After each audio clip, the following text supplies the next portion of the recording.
umfowethu uphakela umthakathi mina bengimbiza ngobhuti omdala namanje futhi kuseyobhuti omdala ngoba ngisho ngikuthiwa ungenzani kodwa kushintshi ukuthi mdala kunami and futhi kumele ngimhloniphe kodwa izinto ayenza yokuthi makuba nenkinga kufanele sihlale phansi silungise lonto gcine ngasawabamba ama-phone call ami zonke lezo zinto gcine futhi engasaxhumani nobuholi be-March and March akubanga kuhle lokho.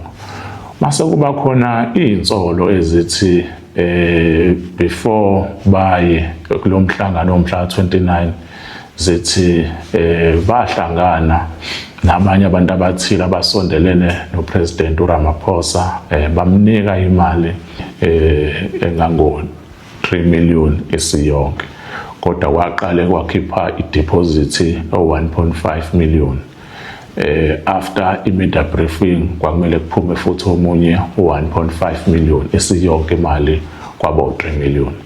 Zikhona ke lezo insolo enjalo okusho ukuthi uma ukuthi ngempela lonto yenzeka ngoba umuntu abahlangana naye owenza yonke lento ukuthi bethola imali uBhejane Chauke omunye usondelene kakhulu noRamaphosa loyo kuthiwa imali bayithola kuyena ukuthi ke ukuthi ngempela ikhona imali yaphuma yanikwa abafowethu shuthi abalenzanga iqiniso ngoba bekumele bayisho na public ukuthi kunemali abayithola ukuthi imali clean mhlambe ngaxhaswa umzali. Siyabingelela ngani ukuthi siyacela uma uqala ukungena kuleli khasi lethu ucofa subscribe button kule channel yethu Umkhosi.